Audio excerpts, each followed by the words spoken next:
बृहस्पति देवाय नमः। इस दिन बृहस्पति देव महाराज जी का पूजन किया जाता है। दिन में एक ही समय भोजन किया जाता है।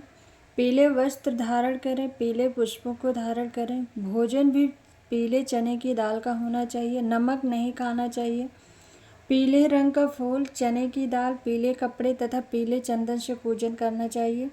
पूजन के पश्चात कथा सुननी चाहिए। इस व्रत के करने से बृहस्पति जी अति प्रसन्न होते हैं। धन तथा विद्या का लाभ होता है। स्त्रियों के लिए यह व्रत अति आवश्यक है। इस व्रत में केले का पूजन होता है। बृहस्पतिवार व्रत कथा। प्राचीन समय की बात है कि भारत में एक राजा राज करता था। वह बड़ा प्रतापी तथा दानी था। वह नित्य प्रत मंदिर में भगवत दर्शन करने जाता था। वह ब्राह्मण और गुरु की सेवा किया करता था। उसके द्वार से कोई भी याचक निराश होकर नहीं लौटता था। वह प्रत्येक गुरुवार को व्रत रखता एवं पूजन करता था। हर दिन गरीबों की सहायता करता था। परंतु यह सब बातें उसकी रानी को अच्छी नहीं लगती थी। वह न व्रत करती और न किसी को एक पैसा तक दान में देती। वह राजा से भी ऐसा करने को मना किया करती थी। एक समय की बात है कि राजा शिकार खेलने वन में गए थे। घर पर रानी और दासी थी। उस समय भगवान बृहस्पति देव साधु का रूप धारण कर राजा के दरवाजे पर भिक्षा मांगने आए। साधु ने रानी से भिक्षा मांगी तो वह कहने लगी, हे साधु महाराज, मैं इस दान पुण्य से तंग आ गई हूँ। इस कार्य के लिए तो मेरे पतिदेव ही बहुत हैं। अब आप ऐसी कृपा करें कि सारा धन नष्ट हो जाए तथा मैं आराम से रह सकूं। साधु रूपी बृहस्पति देव ने कहा, हे देवी, तुम बड़ी विचित्र हो। संतान और धन से कोई दुखी नहीं होता, इसको सभी चाहते हैं। पापी भी पुत्र और धन की इच्छा करता है। अगर आपके पास धन अधिक है तो भूखे मनुष्य को भोजन कराओ, प्याऊ लगवाओ, ब्राह्मणों को दान दो, धर्मशालाएं बनवाओ, कुआं, तालाब, बावड़ी, बाग, बगीचे आदि का निर्माण कराओ तथा निर्धनों की कुंवारी कन्याओं का विवाह कराओ। साथ ही यज्ञात करो। इस प्रकार के कर्मों से आपके कुल का और आपका नाम परलोक में सार्थक होगा एवं तुम्हें भी स्वर्ग की प्राप्त होगी। परंतु रानी साधु की इन बातों से खुश नहीं हुई। उसने कहा, हे साधु महाराज, मुझे ऐसे धन की आवश्यकता नहीं जिसको मैं अन्य लोगों को दान देती फिरूं तथा जिसको रखने और संभालने में ही मेरा सारा समय नष्ट हो जाए। साधु ने कहा, हे देवी, यदि तुम्हारी ऐसी इच्छा है तो मैं जैसा तुम्हें बताता हूँ वैसा ही करना। बृहस्पतिवार के दिन घर आंगन को गोबर से लेपना, अपने केशों को पीली मिट्टी से धोना, केशों को धोते समय स्नान करना, राजा से कहना वह हजामत करवाएं, भोजन में मांस मदिरा खाना, कपड़ा धोबी के यहाँ धुलने डालना। इस प्रकार 7 बृहस्पतिवार करने से तुम्हारा सारा धन नष्ट हो जाएगा। यह कहकर साधु महाराज रूपी बृहस्पति देव अंतर ध्यान हो गया। रानी ने साधु के कहने के अनुसार 7 बृहस्पतिवार तक वैसा करने का विचार किया। साधु के बताए अनुसार कार्य करते हुए केवल 3 बृहस्पतिवार ही बीते थे कि उसकी समस्त धन संपत्ति नष्ट हो गई। भोजन के लिए दोनों समय परिवार तरसने लगा तथा सांसारिक भोगों से दुखी रहने लगे। तब राजा ने रानी से कहा, हे रानी, तुम यहाँ पर रहो, मैं दूसरे देश को जाता हूँ, क्योंकि यहाँ पर मुझे सभी मनुष्य जानते हैं, इसलिए मैं यहाँ कोई काम नहीं कर सकता। मैं परदेश जा रहा हूँ, वहाँ कोई काम धंधा करूँगा, शायद हमारे भाग्य बदल जाएं। ऐसा कहकर राजा परदेश चला गया। वहाँ जंगल से लकड़ी काट कर लाता और शहर में बेचता। इस तरह जीवन व्यतीत करने लगा। इधर राजा के घर रानी और दासी दुखी रहने लगे। किसी दिन भोजन मिलता और किसी दिन जल पीकर ही रह जाती। एक समय रानी और दासी को 7 दिन बिना भोजन के व्यतीत करने पड़े। तो रानी ने अपनी दासी से कहा, हे दासी, यहाँ पास ही के नगर में मेरी बहन रहती है, वह बड़ी धनवान है, तो उसके पास जा और वहाँ से 5 सेर बेझर मांग ला, जिससे कुछ समय के लिए गुजारा हो जाएगा। दासी रानी की बहन के पास गई। रानी की बहन उस समय पूजन कर रही थी। बृहस्पतिवार का दिन था। दासी ने रानी की बहन से कहा, हे रानी, मुझे आपकी बहन ने भेजा है, मुझे 5 सेर बेझर दे दो। दासी ने यह बात अनेक बार कही, परंतु रानी की बहन ने कोई उत्तर नहीं दिया, क्योंकि वह उस समय बृहस्पतिवार की कथा सुन रही थी। जब दासी को रानी की बहन से कोई उत्तर नहीं मिला तो वह बहुत दुखी हुई। उसे क्रोध भी आया। वह लौट कर रानी से बोली, हे रानी, आपकी बहन तो बहुत ही घमंडी है, वह छोटे लोगों से बात भी नहीं करती। मैंने उससे कहा तो उसने कोई उत्तर नहीं दिया। मैं वापस चली आई। रानी बोली, हे दासी, इसमें उसका कोई दोष नहीं है। जब बुरे दिन आते हैं तब कोई सहारा नहीं देता। अच्छे बुरे का पता विपत्ति में ही लगता है। जो ईश्वर की इच्छा होगी वही होगा। यह सब हमारे भाग्य का दोष है। उधर रानी की बहन ने सोचा कि मेरी बहन की दासी आई थी, परंतु मैं उससे नहीं बोली। इससे वह बहुत दुखी हुई होगी। यह कथा अतः कथा को सुन और विष्णु भगवान का पूजन समाप्त कर वह अपनी बहन के घर आई और कहने लगी, हे बहन, मैं बृहस्पतिवार का व्रत कर रही थी। तुम्हारी दासी गई, परंतु जब तक कथा होती है तब तक न उठते हैं न बोलते हैं, इसलिए मैं न बोली। कहो दासी क्यों गई थी? रानी बोली, बहन, हमारे घर अनाज नहीं था। वैसे तुमसे कोई बात छिपी नहीं है, इस कारण मैंने दासी को तुम्हारे पास 5 सेर भेजर लेने के लिए भेजा था। रानी की बहन बोली, बहन देखो, बृहस्पति भगवान सभी की मनोकामना पूर्ण करते हैं। देखो, शायद तुम्हारे घर में भी अनाज रखा हो। यह सुनकर दासी घर के अंदर गई तो वहां उसे एक गड़ा बेजर का भरा मिल गया। उसे बड़ी हैरानी हुई, क्योंकि उसने एक एक बर्तन देख लिया था। उसने बाहर आकर रानी को बताया। दासी अपनी रानी से कहने लगी, हे रानी, देखो, वैसे हमको जब अन्न नहीं मिलता तो हम रोज ही व्रत करते हैं। अगर इसे व्रत की विधि और कथा पूछ ली जाए तो उसे हम भी किया करेंगे। दासी के कहने पर रानी ने अपनी बहन से बृहस्पतिवार व्रत के बारे में पूछा। उसकी बहन ने बताया, हे रानी बहन, बृहस्पतिवार को सूर्योदय से पूर्व उठकर स्नान करके बृहस्पतिवार का व्रत करना चाहिए, लेकिन उस दिन सिर नहीं धोना चाहिए। बृहस्पतिवार के व्रत में चने की दाल और मुनक्का से विष्णु भगवान के केले के वृक्ष की जड़ में पूजन करें तथा दीपक जलावें। उस दिन एक ही समय भोजन करें। भोजन पीले खाद्य पदार्थ का करें तथा कथा सुने। इस प्रकार करने से गुरु भगवान प्रसन्न होते हैं, अन्न पुत्र धन देते हैं। इस तरह व्रत और पूजन की विधि बताकर रानी की बहन अपने घर लौट गई। रानी और दासी दोनों ने निश्चय किया कि वे बृहस्पति भगवान का पूजन जरूर करेंगी। 7 दिन बाद जब बृहस्पतिवार आया तो उन्होंने व्रत रखा। घोड़साल में जाकर चना और गुड़ बेन लाई तथा उसकी दाल से केले की जड़ में विष्णु भगवान का पूजन किया। अब भोजन कहाँ से आया? बेचारी बड़ी दुखी हुई, परंतु उन्होंने व्रत किया था, इस कारण बृहस्पति देव भगवान प्रसन्न थे। वे एक साधारण व्यक्ति के रूप में 2 थालों में सुंदर पीला भोजन लेकर आए और दासी को देकर बोले, हे दासी, यह भोजन तुम्हारे और रानी के लिए है, तुम दोनों करना। दासी भोजन पाकर बड़ी प्रसन्न हुई और रानी से बोली, रानी जी, भोजन कर लो। रानी को भोजन आने के बारे में कुछ पता नहीं था, इसलिए वह दासी से बोली, जा तू ही भोजन कर, क्योंकि तुम्हारी व्यर्थ में हंसी उड़ाती है। दासी बोली, एक व्यक्ति अभी भोजन दे गया है। रानी कहने लगी, वह भोजन तेरे लिए दे गया, तू ही भोजन कर। दासी ने कहा, वह व्यक्ति हम दोनों को 2 थालों में भोजन दे गया है, इसलिए मैं आप दोनों ही साथ साथ भोजन करेंगे। फिर दोनों ने गुरु भगवान को नमस्कार कर भोजन प्रारंभ किया। उसके बाद वे प्रत्येक बृहस्पतिवार को गुरु भगवान का व्रत और पूजन करने लगे। बृहस्पति भगवान की कृपा से उनके पास फिर धन हो गया, परंतु रानी फिर पहले की तरह से आलस्य करने लगी। तब दासी बोली, देखो रानी, तुम पहले भी इस प्रकार आलस्य करती थी, तुम्हें धन के रखने में कष्ट होता है, इस कारण सभी धन नष्ट हो गया। अब गुरु भगवान की कृपा से धन मिला है तो फिर तुम्हें आलस्य होता है। बड़ी मुसीबतों के बाद हमने यह धन पाया है, इसलिए हमें दान पुण्य करना चाहिए। भूखे मनुष्य को भोजन कराओ, प्याऊ लगवाओ, ब्राह्मणों को दान दो, कुआं तालाब बावड़ी आदि का निर्माण कराओ, मंदिर पाठशाला बनवाकर दान दो, कुंवारी कन्याओं का विवाह कराओ। धन को शुभ कार्यों में खर्च करो, जिससे तुम्हारे कुल का यश बढ़े तथा स्वर्ग प्राप्त हो और पितृ भी प्रसन्न हो। दासी की बात मानकर रानी ने इसी प्रकार के कर्म करने प्रारंभ किए, जिससे उसका काफी यश फैलने लगा। एक दिन रानी और दासी आपस में विचार करने लगी, न जाने राजा किस प्रकार से होंगे, उनकी कोई खोज खबर नहीं है। गुरु भगवान से उन्होंने प्रार्थना किया। भगवान ने रात में राजा को स्वप्न में कहा, हे राजा, उठ, तेरी रानी तुझको याद करती है, अब अपने देश को लौट जा।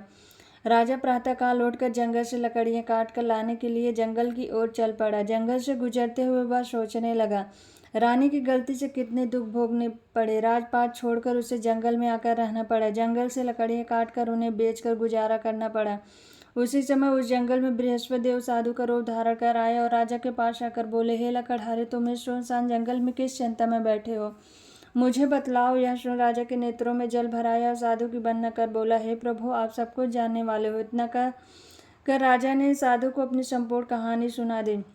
महात्मा तो स्वभाव से ही दयालु होते हैं। वे राजा से बोले, हे राजा, तुम्हारी पत्नी ने बृहस्पतिवार के प्रति अपराध किया था, जिसके कारण तुम्हारी यह दशा हुई। अब तुम किसी प्रकार की चिंता मत करो, भगवान तुम्हें पहले से अधिक धन देंगे।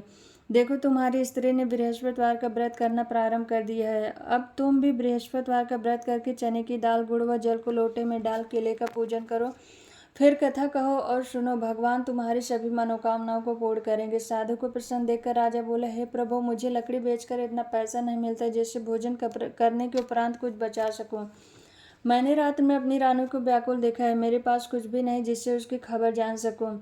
फिर मैं बृहस्पतिवार की कौन सी कहानी कहूँ या सुनूं? मुझको तो ये सब भी नहीं मालूम है। साधु ने कहा, हे राजा, तुम किसी बात की चिंता मत करो। बृहस्पतिवार के दिन तुम रोजाना की तरह लकड़ियाँ लेकर शहर में जाओ। तुम्हें रोज से दुगना धन प्राप्त होगा, जिससे तुम भली भात भोजन कर लोगे तथा बृहस्पति देव की पूजा का सामान भी आ जाओगे। बृहस्पति देव की कथा इस प्रकार है। बृहस्पति देव की कथा।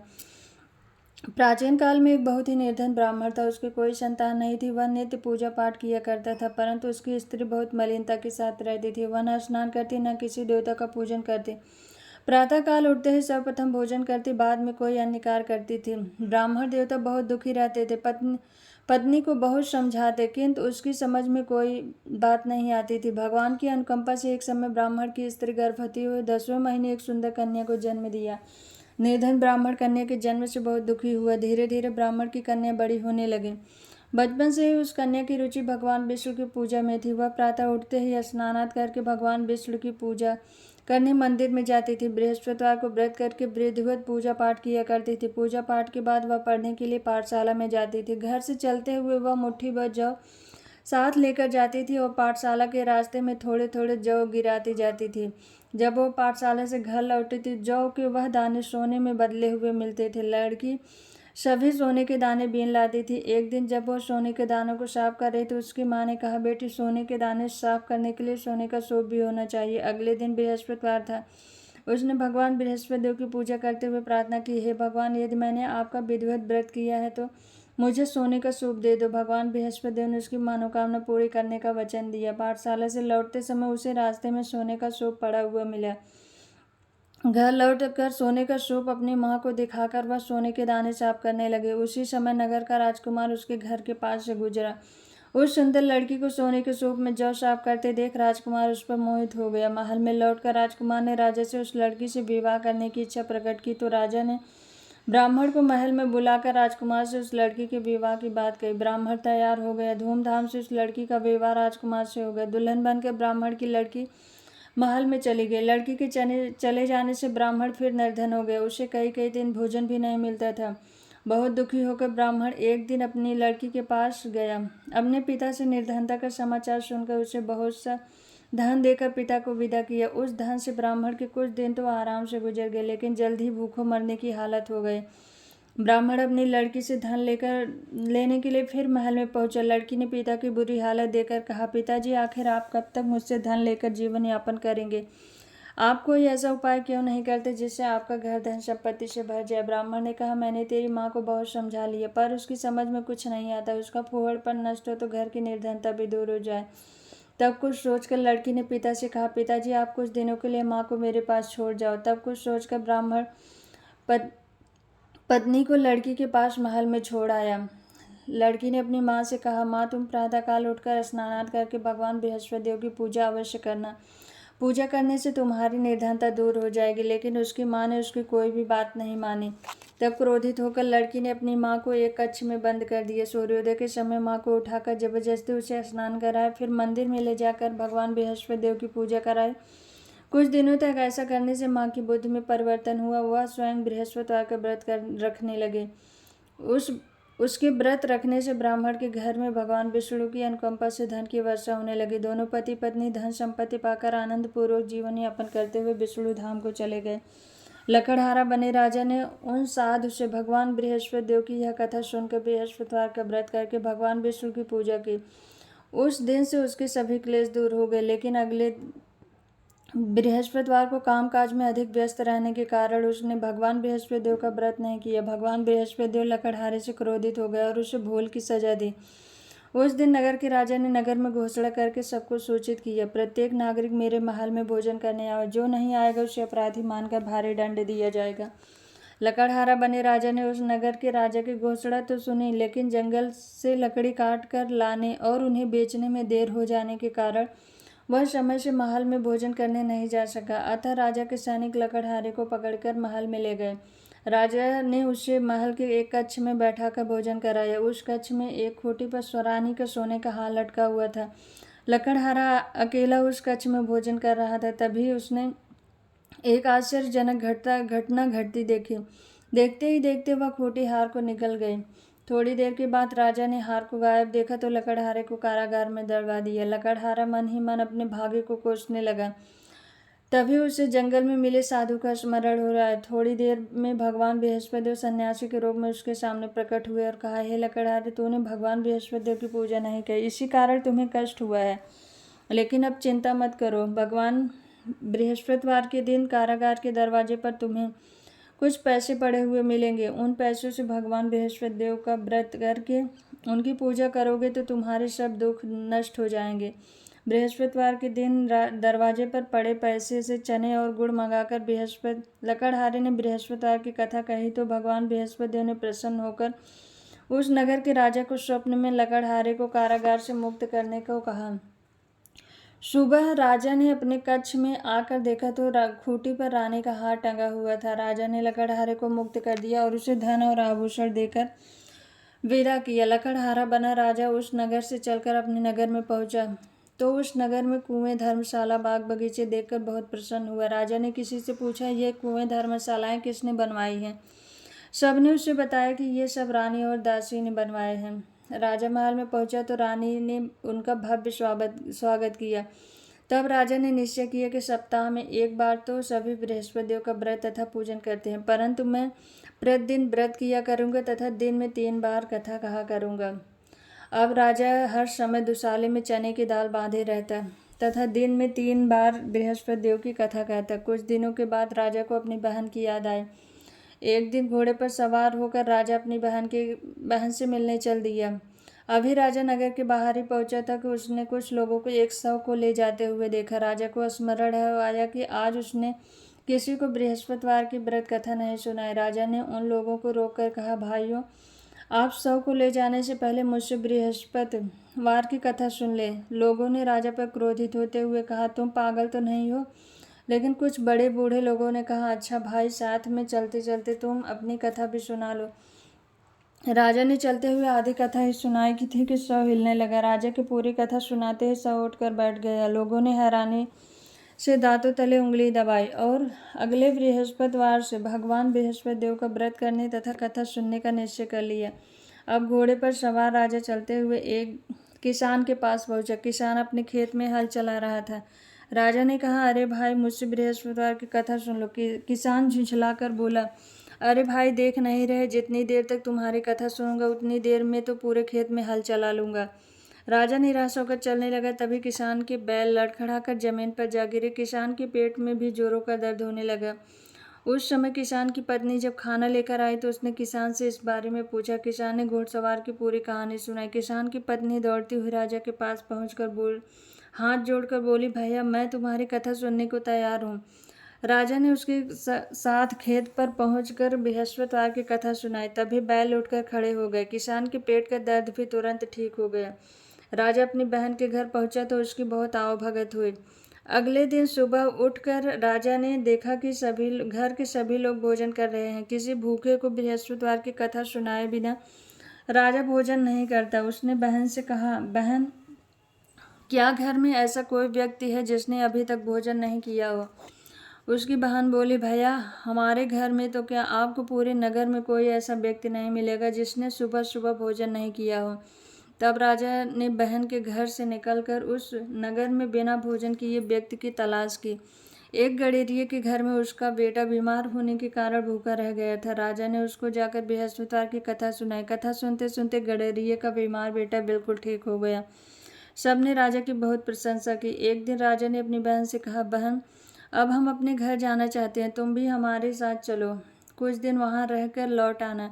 राजा की बहन ने अपनी सास से पूछा तो सास ने ताने देते हुए कहा, बहू, मायके जाने तो अकेली जाना, मेरे पोतों को नहीं ले जाना। तुम्हारे भाई के कोई और संतान नहीं है, कहीं तुम्हारी भाभी मेरे पोतों पर कोई जादू टोना न कर दे। दूसरे कक्ष में बहन की सास की बातें सुनकर राजा दुखी मन से अकेला ही अपने नगर को लौट आया।